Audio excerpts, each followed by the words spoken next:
everyone, welcome here or welcome back. I hope you all had a wonderful Christmas. Today we are going to be doing my year reading in review video, so looking at everything I read in 2023. The video is going to be broken up into sections. The first being looking at some statistics. I use an app called the Storygraph. If you're like me, you love a little graph, a little chart. It's beautiful. Second part of the video is I've got together some questions. I've used a variety of different tags that I found and kind of accumulated the questions that I like the sound of. So we'll have 10 questions to go through. So first up we have the stats.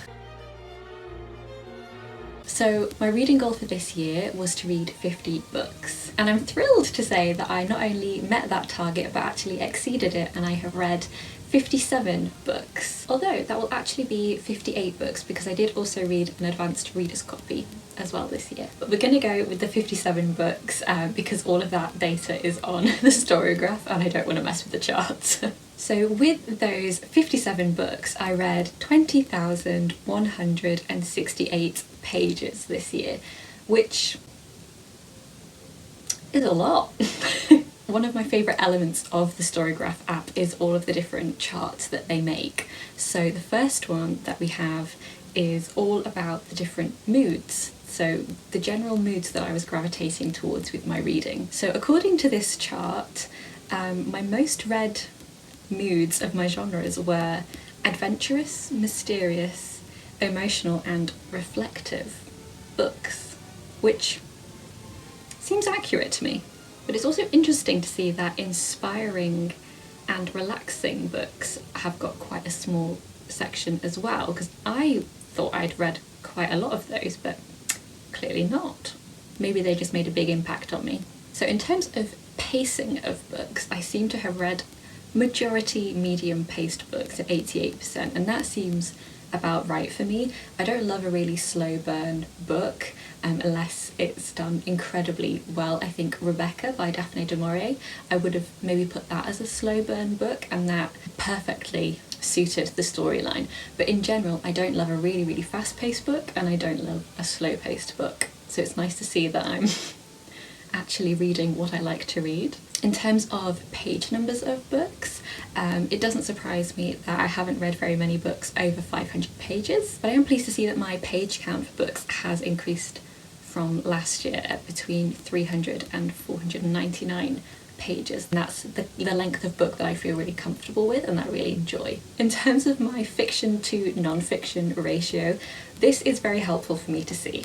I won't lie, I do tend to gravitate towards fiction books. I love the escapism that comes with it.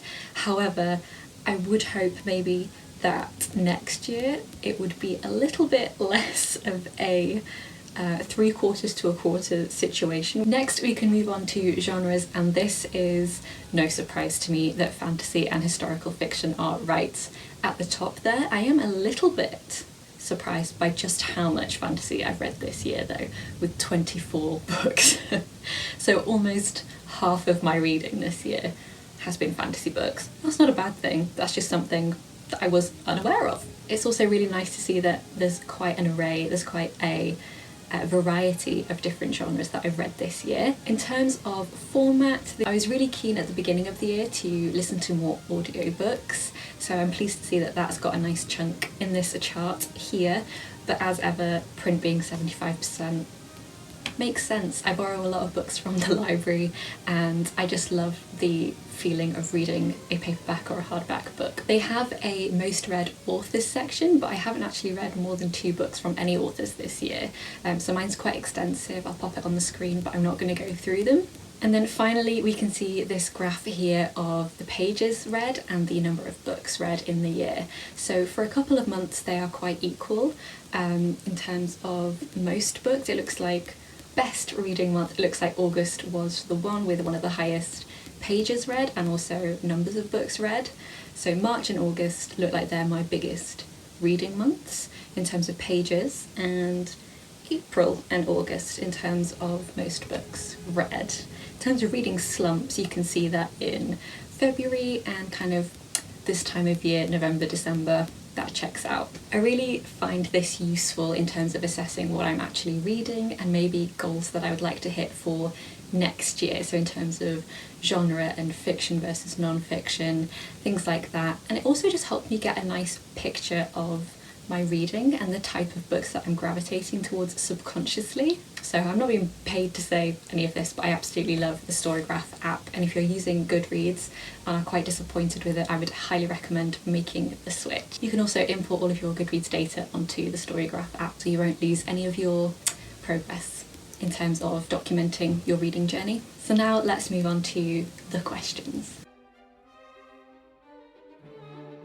So the first question, as you may expect, is going to be talking about my favourite book. But me being me, I couldn't pick just one favourite book for this year, so I've actually divided it into two categories. So I'm going to do fiction and a non-fiction option too. So the best fiction book that I've read this year, I would have to say, is The Dance Tree by Kieran Millward Hargraves. The writing in this book was just absolutely breathtaking. I could not put it down. I absolutely love historical fiction, as you've just seen in that graph, and this was just so immaculately done. It follows the lives of women living in, I believe, Germany during a very intensive heatwave, and during this heatwave a mania kind of takes over specifically women in the town who start this kind of dance mania, also set during this time where witchcraft is really frowned upon and punishable, and it's this sort of story of women coming together and trying to kind of save each other, and also just this idea of found family, and it's just an absolutely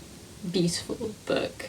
I think if you're someone who loves reading really wonderful historical fiction and stuff where the setting is just so palpable and the tension is just off the charts, it was just incredible.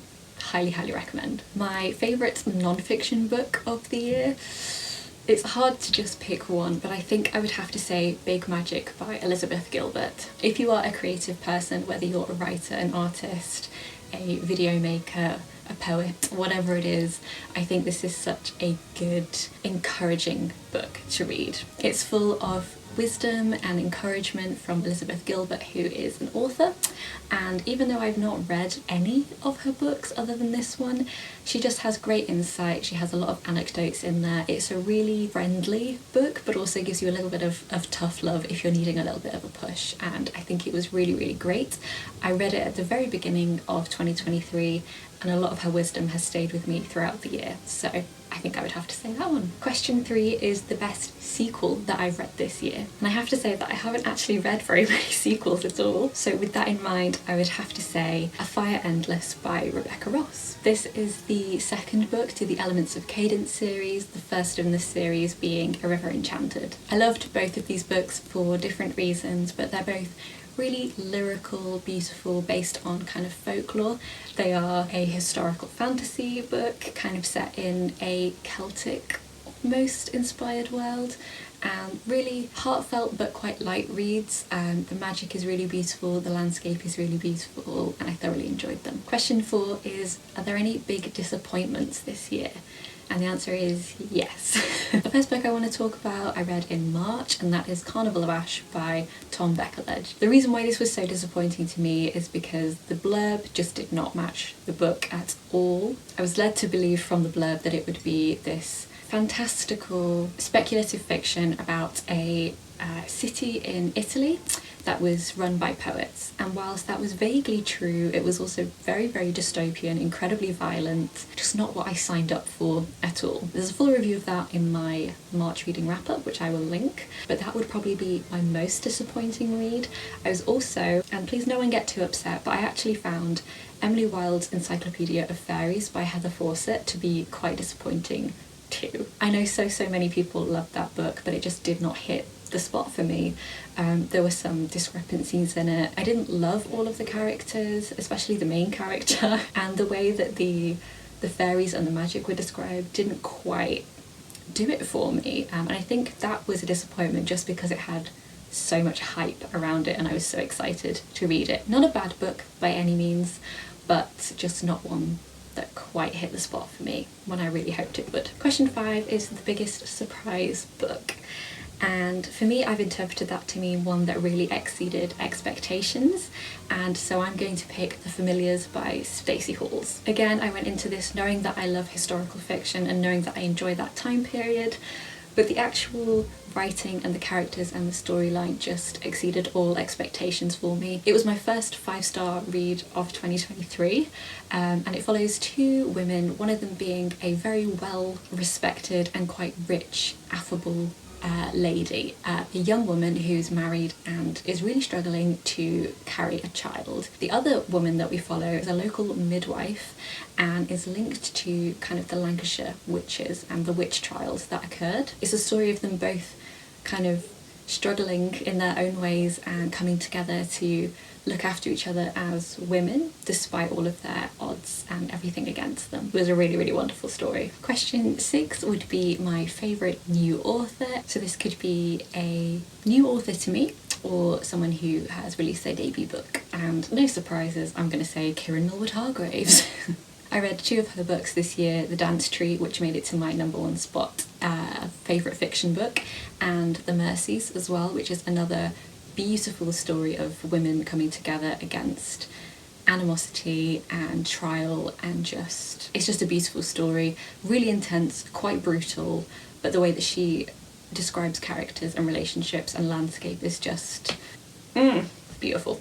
Next is my newest favourite character, and that would be from a book that I have literally just finished, Spinning Silver by Naomi Novik, and the character is Miriam. I will talk a little bit more about Spinning Silver in my kind of December wrap up, but Miriam is the daughter of a moneylender in town, and she is known for being able to turn silver into gold with the way that she kind of deals with finances and trade and all that kind of stuff. She's a really strong-willed, wonderful, independent woman, and she's also just someone who cares so deeply about her community, her family, and I just loved following her storyline within the book and how she was finding her place and learning so much about the world and about her place in it, and I just think she's such a wonderful character. Question number 8 relates to a book that either made me laugh or cry, and this book made me do both in equal measure, and that is The Very Secret Society of Irregular Witches by Sangu Mandana. This is such a heartfelt, warm, wonderful book. If you're looking for a super cozy read about found family and love and friendship and a little bit of magic sprinkled in there as well, it was just so enchanting, so heartwarming. Oh, it was lovely, and the perfect read to cozy up with a good mug full of tea and a blanket. Question 9 is the most beautiful book that I've read this year, and I've personally interpreted this to mean the cover design. So with that in mind, that would have to be a book that I was gifted by my parents, which is The Squirrel and the Lost Treasure by Coralie Bickford Smith. This is a children's illustrated book, and it is just beautiful. The illustrations are gorgeous, the cover is just stunning, and I have read and reread this multiple times so far, and it's just, I think it's going to be an heirloom book for me. I just think it's stunning. The final question number 10, is a book that was on my TBR that I'd love to read but that I haven't got around to reading this year, and that is Babel by R.F. Kuang. This has been on my TBR for over a year now, and every time I want to tackle it, I just don't feel in the mood, so it's definitely going on my urgent to read for next year, and I'm thoroughly looking forward to it. So the last section of this video is just going to be compiled of a couple of extras, if you will. So the first is I wanted to give out some honourable mentions, so the 5-star reads that I have had this year that I haven't mentioned so far in the video. I'm quite generous with my 5-star ratings. If I read a book and it either exceeds expectations or it hits every single point of the book that I was hoping it would, I will give it 5 stars if I think it's worthy of it. I'm not someone that thinks that was a really beautiful, incredible, gorgeous book, 4.5 stars. No, that's getting a 5 from me. So according to my Storygraph app, I have given 13 books 5 stars this year. So I'm just going to go through the ones that I haven't already mentioned, or maybe I'll just say all of them just in case it wasn't clear when I was going through. So I have The Familiars by Stacey Halls, The Foundling by Stacey Halls, The Mercies by Kieran Millwood Hargrave, Spinning Silver by Naomi Novik, The Boy, the Mole, the Fox and the Horse by Charlie Mackesy, The Great Gatsby by F. Scott Fitzgerald, The Adventures of Amina al-Sarafi by S. H. Chakraborty, Daughter of the Forest by Juliette Marillier, Rebecca by Daphne du Maurier, Tress of the Emerald Sea by Brandon Sanderson, A River Enchanted by Rebecca Ross, Spores by Joshua Barkman, and The Dance Tree by Kieran Millwood Hargrave. So I'd like to just round this out with just a couple of books. I'm just going to mention two. I'm someone that really doesn't try to look too far ahead in what's being released in new releases. I love to just find things as they come about, but there are two books which I'm really looking forward to being released in 2024. So the first of those is A Witch's Guide to Magical Innkeeping by Sangi Mundana. Again, I loved The Very Secret Society of Irregular Witches so much. It's definitely a niche kind of genre and a really, really cozy read. And reading the information about this new book, I think it's going to hit the same sweet spot for me. And then the other book is The Warm Hands of Ghosts by Catherine Arden. Now, Catherine Arden's Winter Night trilogy is one of my all-time favourite trilogies. The first book of that is The Bear and the Nightingale. If you're looking for a winter read, would highly, highly recommend that for this time of year. But her new book is all about a quite haunting, ghostly sounding fantasy tale set in the First or the Second World War, I believe. And whilst I love historical fiction, that is a time period that I really struggle to connect with. And I think partially maybe that's because I studied it so much at school that I'm kind of a little bit sick of it.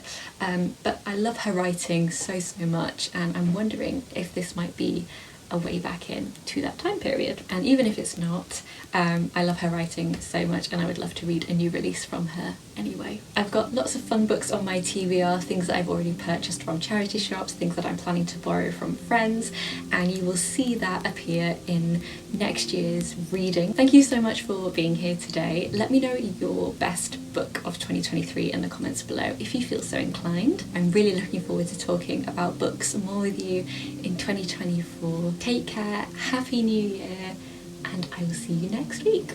Goodbye.